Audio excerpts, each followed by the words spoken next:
Hello guys, welcome to our channel. അപ്പം ഇന്ന് Sunday ആയപ്പം നമ്മളത് ഒരു അമ്പലത്തിലേക്ക് പോകാമെന്നുള്ളൊരു പ്ലാനായിരുന്നു കേട്ടത്. കേരളപ്പഴനിക്ക് പോകാമെന്നാണ്. അപ്പോൾ പൊന്നൂൻ്റെ രണ്ടാമത്തെ മുട്ടയും കൂടി അടിക്കാമെന്ന് വിചാരിച്ചു അവിടെ പോയിട്ട്. അങ്ങനെ ഞാനും അച്ഛനും അമ്മയും പൊന്നൂസും കൂടി വണ്ടിയിൽ കയറി. ഇങ്ങനെ ഞാൻ വീഡിയോ എടുക്കുന്നുണ്ടപ്പോൾ അവൾ ചിരിച്ച് കാണിക്കുക, പോസ് ചെയ്ത് കാണിക്കുക. അങ്ങനെ കുറച്ച് ദൂരം നമ്മളിങ്ങനെ പോയി. കുറച്ച് ദൂരം പോയതിന് ശേഷമാണ് ഏട്ടനും ആഷ്ലിയും കൂടി കയറിയത്. അങ്ങനെ ഞങ്ങൾ അവിടെ നിന്ന് വീട്ടിൽ നിന്ന് ഏകദേശം ഒരു 8 മണിയാകുമ്പോൾ ഇറങ്ങി. ഒരു മണിക്കൂറോളം യാത്രയുണ്ട് എന്നാണ് പറഞ്ഞു കേട്ടത്. ഞങ്ങൾ ആദ്യമായിട്ടാണ് പോണത്, നമുക്ക് റൂട്ട് കാര്യങ്ങളൊന്നും അറിയില്ല. ചോദിച്ചിട്ടുണ്ട്, പിന്നെ മാപ്പ് ഇട്ടിട്ട് പോകാമെന്ന് വിചാരിച്ചിട്ട്. അങ്ങനെ ഞങ്ങൾ അവിടെ നിന്ന് വീട്ടിൽ നിന്ന് ഇറങ്ങി ഇങ്ങനെ പോയിക്കൊണ്ടിരിക്കുകയാണ്. കുതിരാനൊക്കെ എത്തി.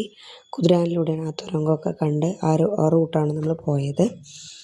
അത് കഴിഞ്ഞിട്ട് നമുക്ക് ഏകദേശം ഒരു 9-9:15 നമ്മൾ അമ്പലത്തിലേക്ക് എത്തി. എല്ലാവരും പോയി കാണേണ്ട അമ്പലം തന്നെയാണ്, നല്ല രസമുണ്ട് കാണാനായിട്ട്. നമ്മുടെ പഴനിയിലെ സ്റ്റെപ്പ് പോലെ തന്നെ ഇവിടെയും കുറേ സ്റ്റെപ്പുകളൊക്കെ ഉണ്ട്. 250ഓളം സ്റ്റെപ്പ്. പഴനിൻ്റെ അത്ര വരില്ലെങ്കിലും അതിൻ്റെ ഒരു ചെറിയൊരു ഭാഗം. നല്ല തിരക്കുണ്ടായിരുന്നു, ഞായറാഴ്ച ആയതുകൊണ്ട് തന്നെ നല്ല തിരക്കുണ്ടായിരുന്നു. ഞാനും ഒറ്റയ്ക്ക് നടക്കാമെന്ന് പറഞ്ഞ് പൊന്നൂസും ഒറ്റയ്ക്ക് നടന്നു. എൻ്റെ മുമ്പിൽ ഒക്കെ എത്തി. അച്ഛനും മോളും കൂടി നേരത്തെ എത്തി. നമ്മുടെ മേലെ വെച്ചിട്ട് വ്യൂ നല്ല രസമായിരുന്നു. അത് കഴിഞ്ഞ് മുട്ടയടിക്കാൻ വേണ്ടി നമ്മൾ കയറി. മുട്ടയടിക്കാൻ പോയപ്പോൾ അവിടെ കുറേ കുട്ടികൾ തന്നെ ഉണ്ടായിരുന്നു. നല്ല തിരക്കായതുകൊണ്ട് കുറേ കുട്ടികളൊക്കെ കരഞ്ഞപ്പോൾ ഞാൻ കരയില്ല. ഞാൻ അപ്പാപ്പൻ്റെ മടിയിലിരുന്ന് മുട്ടയടിച്ചോളാമെന്ന് പറഞ്ഞ് ആൾ ഉഷാറായി ചിരിച്ചൊക്കെ ഇരിക്കുന്നുണ്ട്. അത് കഴിഞ്ഞ് പകുതി മുട്ടയൊക്കെ അടിച്ചപ്പം ആൾക്ക് സ്വഭാവം മാറി. അതായത് മുടിയെല്ലാം മൂത്ത് തട്ടി ആകെ ഡിസ്റ്റർബൻസ് ആയപ്പം പിന്നെ പകുതി മുട്ടയ്ക്കൊക്കെ ഭയങ്കര കരച്ചിലായിരുന്നു. അത് കഴിഞ്ഞ് കുളിയെല്ലാം കഴിഞ്ഞ് കണ്ണാടിൻ്റെ ഫ്രണ്ടിൽ വന്നപ്പോൾ അമ്മ എൻ്റെ മുടിയെല്ലാം പോയി എന്ന് പറഞ്ഞിട്ടായിരുന്നു അടുത്ത കരച്ചിലുണ്ടായിരുന്നത്. അതെല്ലാം കഴിഞ്ഞ് അവളെല്ലാം സമാധാനിപ്പിച്ച് അവിടെ നിന്ന് ഇറങ്ങി നമ്മൾ അമ്പലത്തിലേക്ക് പോയി. അമ്പലത്തിലേക്ക് പോകുന്നതിന് മുമ്പ് നമ്മൾ അവിടെ നിന്ന് അർച്ചനത്തട്ടെല്ലാം വാങ്ങിച്ച് നമ്മൾ അമ്പലത്തിലോട്ട് പോയി തൊഴുത് അർച്ചനത്തട്ട് അവിടെ സമർപ്പിച്ചു. അത് കഴിഞ്ഞ് നമ്മൾ ഈ മുട്ടയടിച്ച് അവരുടെ കയ്യിൽ കാവടി തരുന്നുണ്ട്. കാവടി തന്നെ നമുക്കൊരു കുറച്ച് ചടങ്ങുകളാണ് ഉള്ളത്. അവിടെ നിന്ന് നമ്മൾ ശരണം വിളിക്കാൻ വേണ്ടി എല്ലാവരെയും നിർത്തുകയാണ്, എല്ലാ മുട്ടയടിച്ച ആൾക്കാരെയും കൂടി.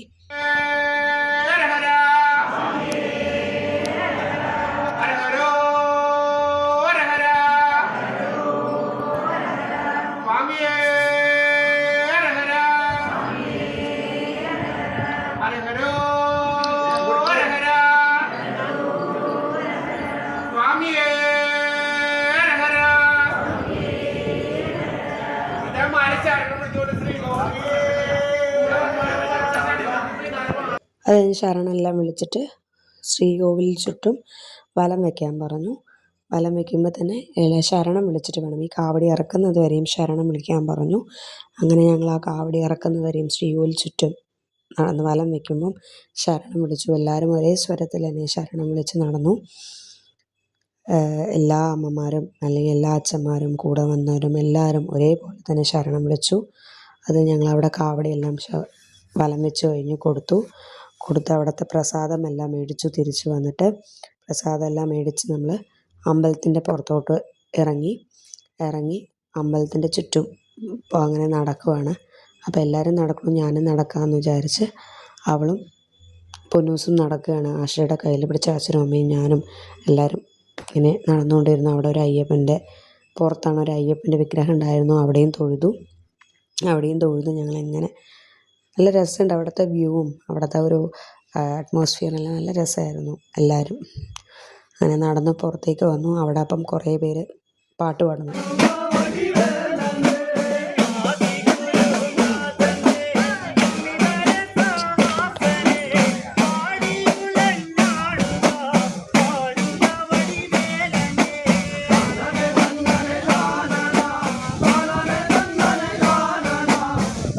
കുറച്ച് നേരം ആ പാട്ടെല്ലാം കേട്ട് ഞങ്ങൾ ശരി ഒരു 11:30 എല്ലാം ആയപ്പം ഞങ്ങൾ തിരിച്ചിറങ്ങാമെന്ന് വിചാരിച്ചു.